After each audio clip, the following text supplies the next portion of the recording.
Hi everyone, it's Robin and welcome back to my channel. So today I'm going to be sharing with you 5 different furniture makeovers. First off, I'll share with you what the furniture piece looked like when I brought it home. Many of these items I found at the thrift store, which absolutely love finding good furniture at the thrift store. I don't know about you, but I think it's the best place to find furniture because it's unique. It's sometimes a lot older pieces, which I love so much. So of course, along the way, I will share with you some tips of how I transformed each piece. And then of course, I'll share with you what they look like when I'm done with the makeover. If you haven't already, please subscribe to my channel. Give this video a thumbs up. And of course, come over and check out me on Instagram as well. So let's go ahead and jump right into today's video. Makeover number 1 is this dining room table, which we purchased from a home furnishing store probably like 15 years ago. And I have always wanted to give it a makeover because I'm not real crazy about the color of it. It's the perfect table though. It's really big. It's got 2 leaves in it.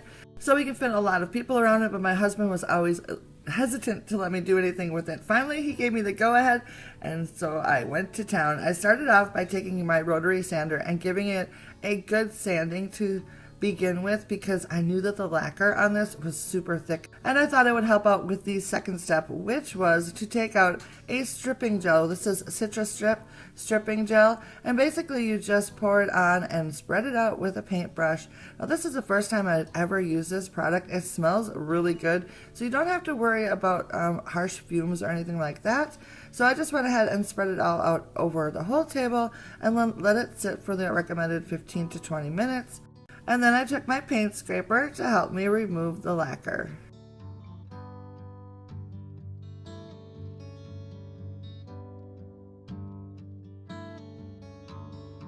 So I just went ahead and worked in small sections until I had removed all that I could with the paint scraper. Once I had that step done, I could see that there was big sections that I wasn't able to get up the first time, so I went ahead and added a second coat of the stripping gel on the sections that I had missed the first time. This time I put the stripping gel on much more thickly, and I think that really helped on being able to pick it up more easily. I think the first round anyways, I didn't add enough of the stripping gel. The second time it came off much easier. Once I had the gel all removed, I took out my rotary sander again and gave the whole table a very good sanding, first with a medium grit sandpaper and then an extra fine grit sandpaper.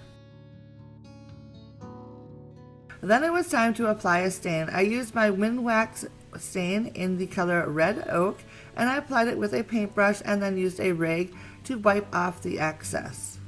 So working in small sections, I'd add the stain and then I'd wipe it off and then kind of buff it into the wood and then also go over the section I had just worked on previously, if that makes sense. This technique seemed to give me a nice finish, so I just continued until the whole table was stained.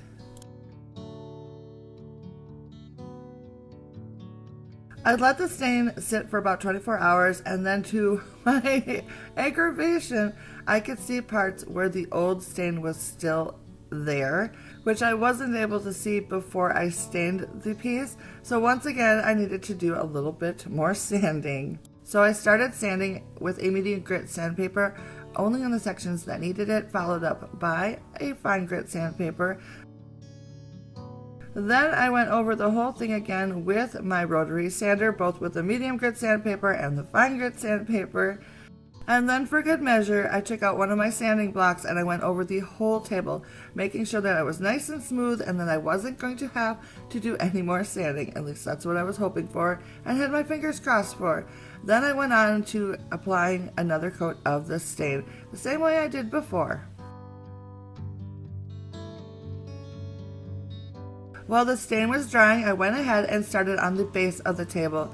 I decided to add a primer to the bottom first. I'm using my Bullseye 123 primer, which is for all types of surfaces. I love this primer. It is one of my favorites. Next, it was time to add paint, and I used my Pittsburgh's Ultra Paint in an interior satin finish. I picked this up at Menards, and it is my favorite paint to use.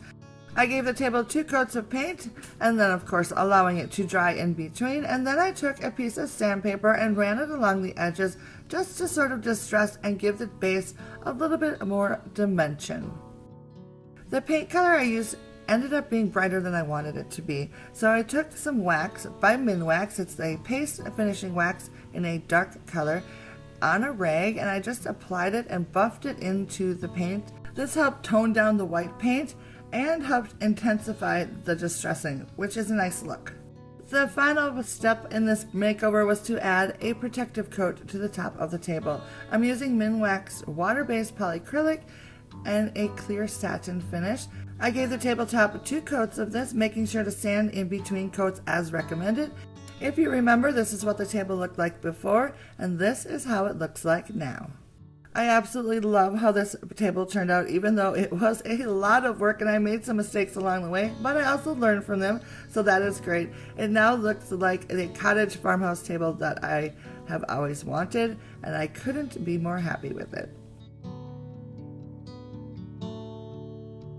Today's second project is this corner cabinet, which I found at the thrift store for $20. This thing is ginormous, and I actually found it way before I started my YouTube channel, so I don't have a lot of footage of this one at all, but I wanted to include it in this roundup because this piece of furniture transformed the whole look of my living room space. It gave me that cottage, cozy vibe that I was looking for, and I just am so happy that I found this piece.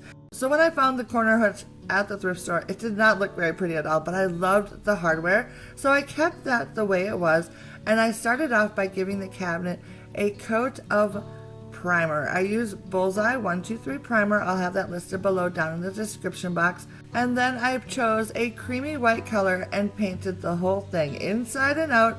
I gave it 3 coats of paint because it took a lot to cover up that wood grain that this cabinet had. But once I was done, I was so pleased with the results. I did do a little bit of distressing along the edges, but it's very faint that you really can't see it very well at all. But oh, this is one of my favorite finds of all time, and I absolutely love how it turned out. Today's third makeover is this lovely small roll top desk, which I found for $8.99 at the thrift store. I've always loved desks like this, and they have so much storage, which is always a plus. So for this makeover, I wanted to see if I could remove the old stain to get a raw wood look. So starting with the drawers, I applied a nice thick coat of the citrus strip to that, let it sit for a while, and then to remove the old stain, I used these 3 tools: a paint scraper, a wire brush, and a toothbrush. This project had a lot of little nooks and crannies, which these little tools helped a lot with. Starting with the grooved edges of the drawers, I used a combination of the toothbrush and the wire brush to remove the old stain, and then on the top section, I used my paint scraper.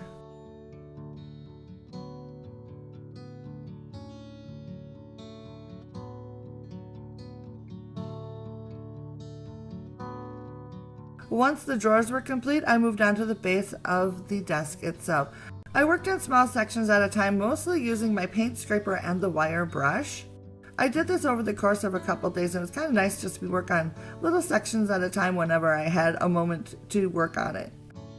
Next, it was time to do some sanding, so I used my Black & Decker mouse, a sanding block, a detail sander, and regular sandpaper in medium and fine grit sandpaper.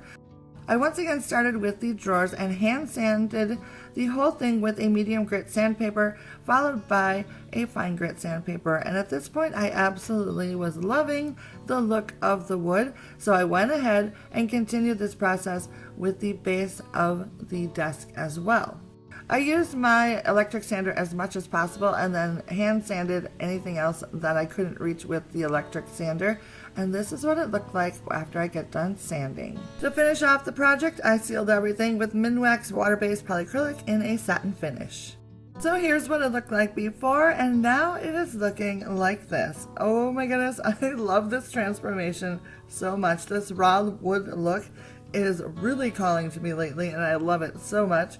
I am so pleased with how this whole thing turned out. I found a great spot for it in my living room, and it is now one of my more favorite things to decorate.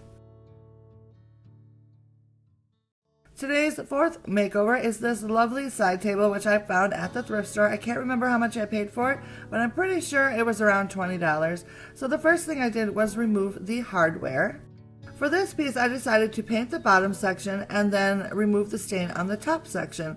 So I applied a nice thick coat of the citrus stripping gel to the top section of this cabinet, allowed it to do its magic for a little while, and it started to look like this after about 10-15 minutes. So I took out my paint scraper and scraped off as much of the finish as I could. Some of the old stain came off very easily, and then other sections did not. So I did apply a second coat of the stripping gel and then followed the same process to remove it. Once that was done, I took out some sandpaper. I started with a medium grit sandpaper and I gave the whole thing a very good sanding, and then I followed up with a fine grit sandpaper. Once that was done, it was time to give the top section a protective coat. So once again, I'm using my Minwax polyacrylic in water base with a satin finish.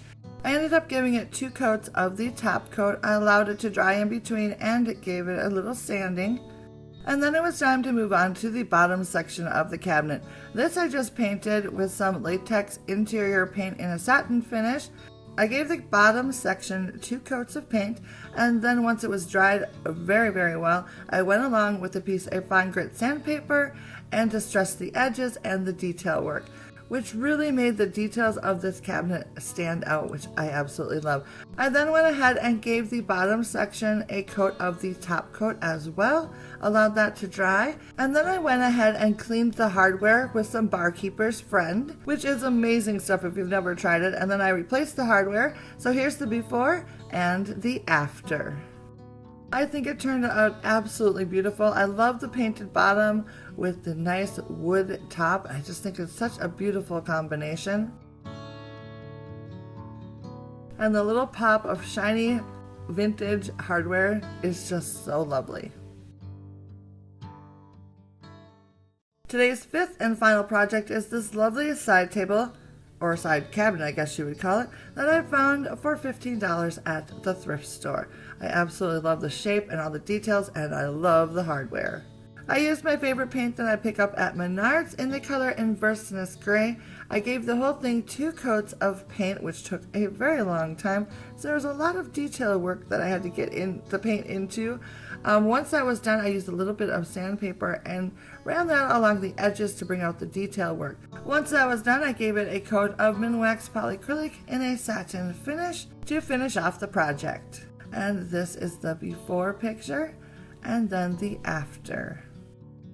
I think this simple project turned out so nice, and I absolutely love the paint color. I'm going to probably use it quite a few other places around my home because I love it so much. I really like the way the sanding brought out all the little details of this cabinet, which was lost in the original color. I have full, more detailed tutorials on most of today's makeovers, which I will list down in the description box if you are interested in that. I hope you enjoyed today's video, and if you haven't already, please subscribe to my channel and give this video a thumbs up. I would love to know down in the comments which of the makeovers that I shared with you today is your personal favorite. So leave me a comment down below, let me know which one's your favorite, and I want to thank you for stopping by and hanging out with me today. Thank you so much, and I will see you again in my next video. Bye now.